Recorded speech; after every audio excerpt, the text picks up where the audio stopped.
तो फ्रेंड्स, आज की इस वीडियो में मैं आपको बताऊंगा कि आप गल्फ कंट्री जाना चाहते हैं और बहुत सारे लोग जो मेरे फ्रेंड्स हैं गल्फ कंट्री में काम भी कर रहे हैं।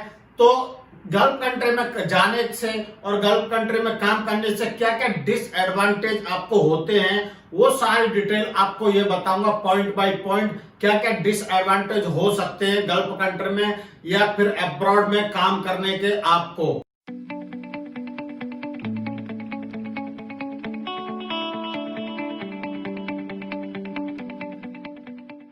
तो फ्रेंड्स, एक बार फिर आप रेडी हैं होटल जॉब्स ज्ञान चैनल पर विद शेफ राणा। जो कि आपको मालूम है, इस चैनल पर मैं अपना पर्सनल एक्सपीरियंस शेयर करता हूं। जैसे मैं काम किया था जिस कंट्री में, दुबई में, बहरीन में, दोहा कतार में, और अभी प्रेजेंट में काम कर रहा हूं सऊदी अरब में। तो बस इस चैनल पर मैं सिर्फ अपना जो भी मेरा पर्सनल एक्सपीरियंस है वही शेयर करता हूं। और अगर आपको मेरी ये वीडियो अच्छी लगती है तो लाइक कीजिए, और ज्यादा इंफॉर्मेशन चाहिए होटल के बारे में मेरे पर्सनल एक्सपीरियंस के थ्रू तो सब्सक्राइब कीजिए। फ्रेंड्स, आज की इस वीडियो में हम लोग बात करने वाले हैं कि जो भी मेरे भाई और फ्रेंड्स हैं अपना होटल मैनेजमेंट खत्म करके, जो भी डिग्री डिप्लोमा खत्म करने के बाद में अब्रॉड आना चाहते हैं, उनको क्या क्या डिसएडवांटेज हो सकते हैं, ये पूरी डिटेल आपको मालूम चल जाएगी। अगर आप अपना कंट्री छोड़ते हैं, अब्रॉड आना चाहते हैं, मोस्टली गल्फ कंट्री के लिए यह वीडियो है, तो वहां पे क्या क्या डिसएडवांटेज आपको होंगे। तो स्टार्ट करते हैं वीडियो। और सबसे पहला पॉइंट यह है, you have to spend too much money, यानी कि बहुत सारा पैसा आपको एजेंसी को देना पड़ेगा। जैसे ही आप जॉब ले लेते हैं तो आपको कंसल्टेंसी को पैसा देना पड़ता है, एजेंसी को पैसा देना पड़ता है। वो पैसा 1 लाख भी हो सकता है, 2 लाख भी हो सकता है, वो कंसल्टेंसी आपको पहले ही बता देते हैं। यानी कि यहाँ पे आने का डिसएडवांटेज ये है कि आपको बहुत सारा पैसा देना ही पड़ेगा कंसल्टेंसी को, आप फ्री नहीं आ सकते। फ्री आने के लिए भी मैंने बहुत सारे वीडियो बनाए कैसे कैसे फ्री आना है। नेक्स्ट जो सेकंड डिसएडवांटेज है वो फ्रॉड कंसल्टेंसी एजेंसी। अगर आप अब्रॉड आना चाहते हैं तो पहले जांच लें कौन सी जेन्युइन कंसल्टेंसी है, कौन सी जेन्युइन एजेंसी है जिसके थ्रू आप पैसा खर्चा करके आना चाहते हैं। बहुत सारे क्या होता है कि वहां पे इंडिया में पैसा ले लेते हैं और फिर वापस नहीं हो पाता है वो पैसा, तो वो कंसल्टेंसी फ्रॉड कंसल्टेंसी है। तो ये भी एक डिसएडवांटेज आपको वहां पे आपको मिल जाता है, फ्रॉड हो जाता है आपके साथ में। और बहुत सारी कंसल्टेंसी एजेंसियां क्या करती है, बहुत सारे दूसरे होटल के अलावा लेबर वगैरह को लेके आ जाती हैं और यहाँ पे दूसरा काम के बोल के लेके आते हैं, यहाँ दूसरा काम कराते हैं वो लोग। तो यानी कि ये भी एक डिसएडवांटेज है आपको। नेक्स्ट थर्ड जो डिसएडवांटेज है वह मिस फैमिली, यानी कि आप अगर अब्रॉड में काम करने आ रहे हैं तो आपको अपना फैमिली छोड़ना ही पड़ेगा, आपको अपने बच्चे छोड़ने ही पड़ेंगे। और बाद में वेकेशन जा रहा है 1 साल में, 2 साल में, 1 ईयर, 2 ईयर, ऐसे करके 6 महीने में कोई भी जाता है जिसका सैलरी ज्यादा होता है, लेकिन आपको यहाँ पे अपना फैमिली वहां घर छोड़ना ही पड़ेगा। बहुत ही कम लोग ऐसे हैं जो अपना फैमिली यहाँ ला सकते हैं। वो पोजीशन और उनके सैलरी के स्ट्रक्चर के ऊपर डिपेंड करता है कि उनका सैलरी कितना है और कितने पे यहाँ लेके आ सकते हैं। हाउ टू ब्रिंग फैमिली, इसके लिए भी मैं एक वीडियो बनाऊंगा। तो सबसे थर्ड जो डिसएडवांटेज है, आप अपने फैमिली के बगैर यहाँ पे रहना पड़ेगा। मैं भी फर्स्ट टाइम आप नहीं ला सकते हैं, लेकिन नेक्स्ट ईयर आप ला सकते हैं, सेकंड ईयर आप ला सकते हैं, लेकिन उसके कुछ क्राइटेरिया है वो आपको कंप्लीट करने पड़ते हैं, तो ही आप अपनी फैमिली यहाँ लेके आ सकते हैं। जो फोर्थ डिसएडवांटेज है वह अब्रॉड में पीआर नहीं मिलता है। जैसे स्पेशली गल्फ कंट्री में आप कितना भी काम कर रहे हो, साल, 2 साल, 10 साल, 20 साल, 30 साल, 100 साल, उसके बाद में भी आपको पीआर परमानेंट रेजिडेंस नहीं मिलेगा। यहाँ आप जैसे काम करने के लिए आते हैं एक मुसाफिर की तरह होते हैं, आप कितने भी साल काम यहाँ पे करो, कितने भी साल वो कंपनी को दो, लेकिन गल्फ कंट्री में आपको रेजिडेंस नहीं मिल सकता है दूसरे कंट्री वालों को जो यहाँ पे काम करने के लिए आते हैं। सबसे बड़ा डिसएडवांटेज ये गल्फ कंट्री का है।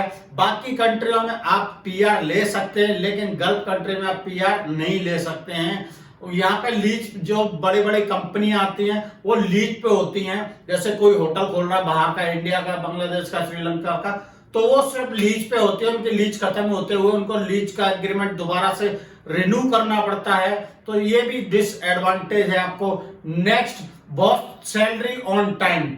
बहुत सारे कंपनियां, बहुत सारे रेस्टोरेंट, होटल क्या करते हैं कि आपको अग्रीमेंट में अगर नहीं लिख के दिया है उन्होंने, तो वो लोग सैलरी कभी भी देते हैं। कभी 10 तारीख को आ रहे हैं, कभी 20 तारीख को आ रहे हैं, कभी 30 तारीख को आ रहे हैं, यानी कि कोई टाइम नहीं है वहां पर। सबसे पहले आप जब भी एग्रीमेंट साइन करते हैं तो वहां पर जांच लें और लिखवा के ले लें कि आपको एग्रीमेंट में सैलरी कितने तारीख से कितने तारीख तक मिल जाएगी।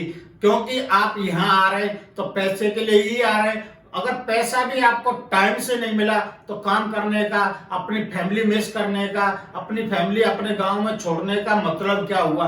तो आप जब भी एग्रीमेंट साइन करते हैं तो उनको पूछ ले सैलरी कितनी डेट को आती है और लास्ट डेट सैलरी का क्या होता है। क्योंकि कभी कभी कंपनी को प्रॉब्लम हो जाती है, बिजनेस नहीं हो रहा है, कुछ प्रॉब्लम है, तो 2-4 दिन का तो चलता है। लेकिन बहुत सारी कंपनियां मैंने देखा है, लड़के फोन करते हैं कि सर यहाँ तो सैलरी का प्रॉब्लम है, और लेकिन मैं यहाँ काम कर रहा हूँ, वहां कोई दिक्कत नहीं है, सैलरी की ऑन टाइम आती है, एक दिन इधर उधर हो जाती है। तो ये भी एक डिसएडवांटेज है, salary not on the time. तो आप ये भी आप लिखवा के या एग्रीमेंट में जो भी आप अपने हिसाब से देख लें। नेक्स्ट जो डिसएडवांटेज है वो, यानी कि आप सडनली वेकेशन नहीं जा सकते हैं, आपको बोलना ही पड़ेगा, जैसे आपको पहले इन्फॉर्म करना ही पड़ेगा। यहाँ पे क्या होता है, एयरपोर्ट से आप निकल नहीं सकते। बहुत सारी कंपनियां पासपोर्ट अपने पास रख लेती है, बहुत सारी कंपनियां दे देती हैं, लेकिन एग्जिट परमिट आपको चाहिए होता है। एग्जिट का एक लेटर होता है, मैंने एक वीडियो भी बनाया उस पर, तो वो आपको चाहिए होता है। बगैर उसके एयरपोर्ट पे सबमिट किए हुए आप जा नहीं सकते। मान लो लास्ट वीक क्या हुआ, जब भी मैं कोरोना चल रहा था तो मेरे फ्रेंड का फादर एक्सपायर हो गए। अभी फादर एक्सपायर हो गए, यहाँ पे फ्लाइट भी नहीं चल रही है, तो वो अपने फादर के अंतिम दाह संस्कार में कैसे जाए। तो ये भी एक डिसएडवांटेज हो सकता है आपका कि आपको छुट्टियां नहीं मिली, आपके घर पे कुछ भी प्रॉब्लम हो गई, फैमिली में कुछ भी प्रॉब्लम हो गई। जैसे कि मैंने फ्रेंड का, मैं एक ही फ्रेंड नहीं, बहुत सारे लोगों का ये प्रॉब्लम हो जाता है, कभी फ्लाइट नहीं है, कभी कुछ नहीं है, तो यहाँ पे सडनली आप जा नहीं सकते हैं। ये भी एक डिसएडवांटेज है आपका। नेक्स्ट जो डिसएडवांटेज है वो है फूड टेस्ट। जैसे आप इंडिया में कुछ अलग से खाते हैं, आपका टेस्ट दूसरा है, लेकिन यहाँ पे जैसे ही आप आएंगे इंडियन टेस्ट बहुत कम ही मिलेगा। इंडियन रेस्टोरेंट है, बांग्लादेशी रेस्टोरेंट है, पाकिस्तानी रेस्टोरेंट है, नेपाली रेस्टोरेंट है, लेकिन वो लोग भी यहाँ के हिसाब से नमक मिर्ची कम ही बनाते हैं, क्योंकि यहाँ के लोग स्पाइसी वगैरह कम ही खाते हैं। तो उसके हिसाब से वो टेस्ट जो आप अपने कंट्री में खाते हैं वो यहाँ पे मिस करेंगे, यानी कि खाने का भी आपको यहाँ प्रॉब्लम हो सकता है। अगर आप अपने अकोमोडेशन पे, रूम पे खाना बनाते हैं तो सही है, इसका सॉल्यूशन सिर्फ यही है। आप नहीं तो दूसरे रेस्टोरेंट वगैरह में खाएंगे तो आपका पैसा भी खर्चा होगा, और आपको हो सकता है अकोमोडेशन से दूर जाके, चल के भी, पैदल जाके वो खाना खाने जाना पड़े। बहुत सारों के तो नजदीक होता है अकोमोडेशन के रेस्टोरेंट वगैरह, लेकिन बहुत सारे बहुत दूर होते हैं अकोमोडेशन, और वहां पर रेस्टोरेंट वगैरह नहीं भी हो सकते। तो आप अपने घर का जैसा खाना यहाँ मिस करने वाले हो। नेक्स्ट जो डिसएडवांटेज आपका है वो है अकोमोडेशन। जैसे अकोमोडेशन में यहाँ पर किसी कंपनी ने 4 बंदे भी भर दिए, 5 बंदे भी भर दिए। अभी वो कोई बंदा ड्यूटी से आ रहा है 2 बजे, कोई 10 बजे, कोई 5 बजे, तो वहां पे आपको डिस्टरबेंस हो सकता है, वहां आपको डिस्टर्ब हो सकती है आपकी नींद। तो अकोमोडेशन का भी बहुत सारा प्रॉब्लम हो सकता है। बहुत सारी कंपनियां 1 बंदे को 2 बंदे रखती है एक रूम में, बहुत सारी कंपनियां 3 बंदे रखती हैं, और सीनियर जो होते हैं वो सिंगल या डबल भी रह सकते हैं। तो यानी कि आप जब भी एग्रीमेंट साइन करते हैं अकोमोडेशन का लिखवा कर ले, कितने के 2 in 1 मिलेगा, 3 in 1 मिलेगा, आपको कैसे सिंगल अकोमोडेशन मिलेगा, कैसा आपको अकोमोडेशन मिलेगा। आप इंडिया में तो अकेले सोते थे बेड पर, लेकिन यहाँ हो सकता है 4-5 बंदों के साथ एक रूम में आपको रहना पड़े, तो आपको डिस्टर्ब वहां हो सकता है। तो फ्रेंड्स, ये है सारे डिसएडवांटेज जो कि आपको गल्फ कंट्री में आने के बाद फेस हो सकते हैं। और आप पहले ये सारी चीजें देख लें जो भी मैंने इस वीडियो में बताया, और अगर वीडियो अच्छी लगी तो लाइक कीजिए और अगर ज्यादा इंफॉर्मेशन चाहिए होटल के बारे में, गल्फ कंट्री के बारे में, मेरे पर्सनल एक्सपीरियंस के थ्रू, तो आप सब्सक्राइब कीजिए, जिससे जो भी मैं वीडियो फ्यूचर में डालूं उसका नोटिफिकेशन आप तक पहुंच जाए।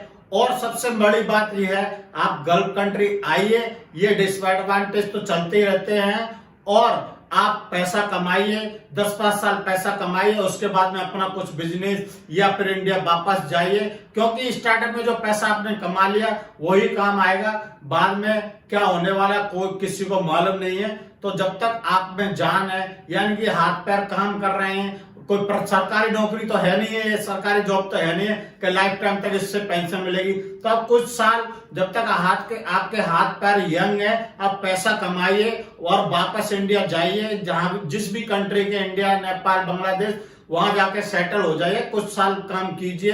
तो मिलते हैं नेक्स्ट वीडियो में। Thank you.